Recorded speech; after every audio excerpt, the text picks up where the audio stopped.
जय श्री राम सभी को। तो आज हम कुंडली के अंदर जानेंगे पहला घर किस लिए होता है। आज हम सारे ग्रहों के बारे में बात करेंगे। कुंडली के अंदर पहला घर, दूसरा, तीसरा, चौथा, पांचवा, छठवां, सातवां, आठवां, नौवीं, 10वां, 11वां, 12वां। ठीक है, तो मैं पार्ट वाइज पार्ट डालूंगा।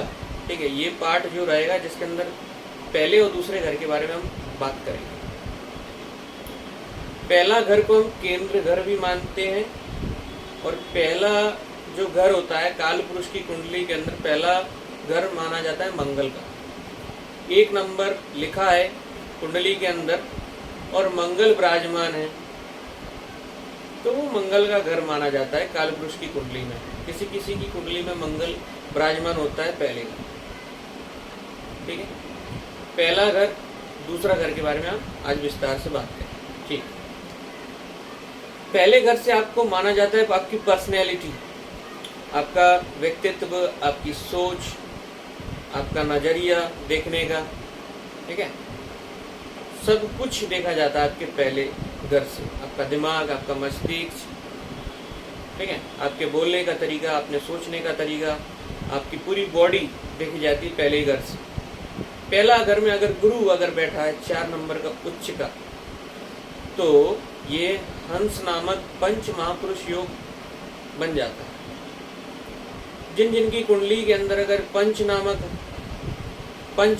नामक महापुरुष योग बना हुआ है तो वो व्यक्ति समाज के अंदर बड़े वो बनते हैं, सम्माननीय व्यक्ति बनते हैं, नेता बनते हैं, वो बनते हैं, अध्यापक बनते हैं, बड़े गुरु बनते हैं। तो ऐसे 4 पंच महापुरुष योग बने हुए हैं।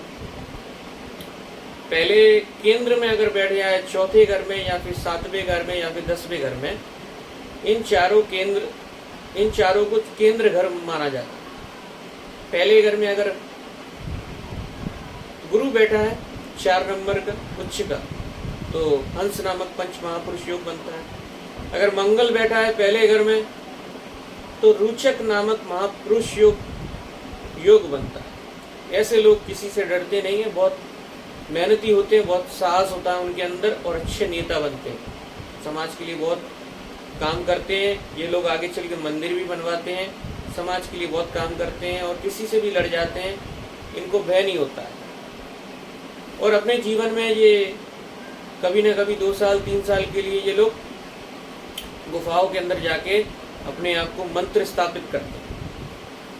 ठीक है, गुरु का मैंने बता दिया, जो कि समाज के अंदर नेता बनते हैं, ऐसे लोग बनते हैं। पंच महापुरुष योग किसी की भी कुंडली में हो, आगे चल के वो आज नहीं तो कल महान बनेगा।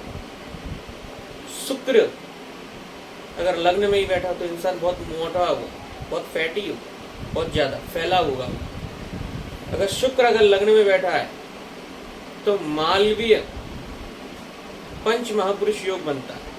मालवीय, ऐसे लोग बहुत पैसा कमाते हैं, बहुत धन कमाते हैं, बहुत ज्यादा। अडानी अंबानी की कुंडली में आप देखेंगे जो मालवीय योग का वो है, मालवीय योग, अत्यंत लग्जरी लाइफ, वेल्थ क्रिएशन, आलीशान बंगले, गाड़ी, सब कुछ मिलता है मालवीय योग किसी की कुंडली में बना। एक और योग माना जाता है पंच महापुरुष योग, जो कि बुध ग्रह अगर लग्न में बैठे है 6 नंबर का। ठीक है, 6 नंबर, तो फिर क्या बनता है? भद्र नामक पंच महापुरुष योग। ये 4 पंच महापुरुष योग हैं। कुंडली के पहले घर में बन सकते हैं, चौथे घर में बैठ सकते हैं, 7वें घर में बन सकते हैं और 10वें घर में बन सकते हैं। पहला घर आपको बता दिया मैंने, पहला घर किसको बोलते हैं, पहला घर का व्यक्तित्व कौन है, पहले घर का मालिक कौन होता है। पहले घर का हमेशा मंगल ही मालिक होता है, सेनापति होता है मंगल से हम सेनापति मानते हैं। मंगल के इष्ट देव कौन है बताइए, कमेंट में आप बताइए मंगल के इष्ट देव कौन है। हाँ, आप ये बोलेंगे कि हनुमान जी हैं, बजरंग बली हैं, गलत। मंगल के इष्ट देव बजरंग बली नहीं है, हनुमान जी नहीं है। मंगल के इष्ट देव हैं कार्तिक, भगवान शिव के पुत्र लॉर्ड कार्तिकेय, जो कि मंगल के इष्ट देव हैं। ठीक है, तो उनको सेनापति माना जाता है। पहला घर मंगल, दूसरा घर पहला जो घर होता है उसको मंगल क्यों मानते हैं, पहला घर मंगल क्यों माना जाता है? क्योंकि 12 राशि होती है, 12 राशि के अंदर पहली राशि किसकी होती है? मेष राशि। उसका मालिक कौन है? मंगल। दूसरी राशि किसकी होती है? वो होती है वृषभ राशि। इसको हम इंग्लिश में कहते हैं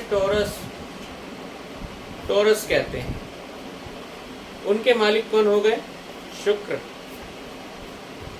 ठीक है।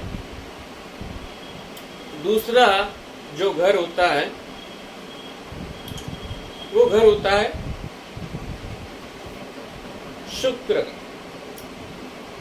राशि के हिसाब से। पर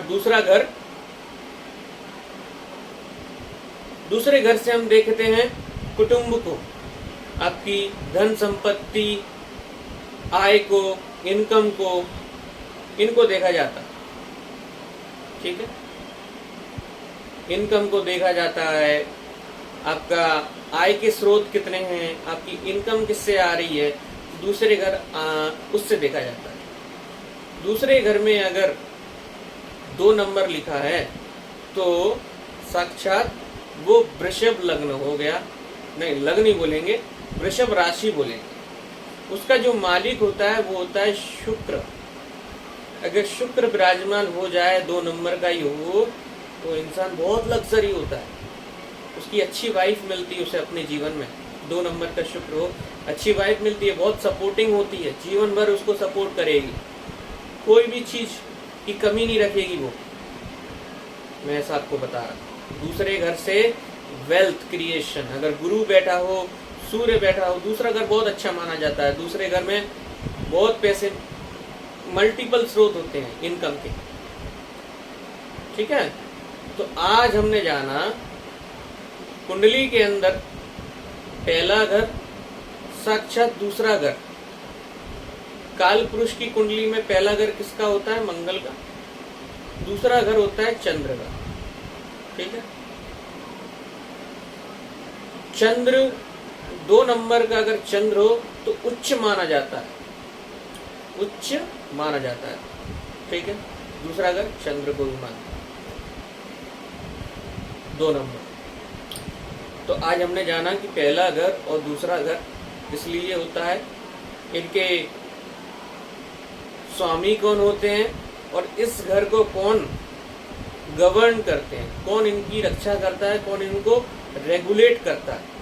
ठीक है, पहला घर और दूसरा घर। जय सिया राम। ऐसे हमसे जुड़ते रहिएगा। आगे चल के हम तीसरे घर फिर चौथे घर के बारे में बताएंगे। आज मैं इस वीडियो के माध्यम से आपको पहला घर दूसरे के बारे में बताया। ऐसे ही मैं 12 लग्न 12 राशियों के बारे में बताऊंगा। धीरे धीरे जुड़ते रहिएगा। मैं आपको ज्यादातर अपनी लाइव स्ट्रीमिंग के अंदर बताऊंगा। आपको कुछ दिनों के बाद मैं लाइव स्ट्रीमिंग चालू कर दूंगा, उसमें आप मेरे से बहुत अच्छे से सीख पाएंगे कि क्या होता। ठीक है, जय श्री राम।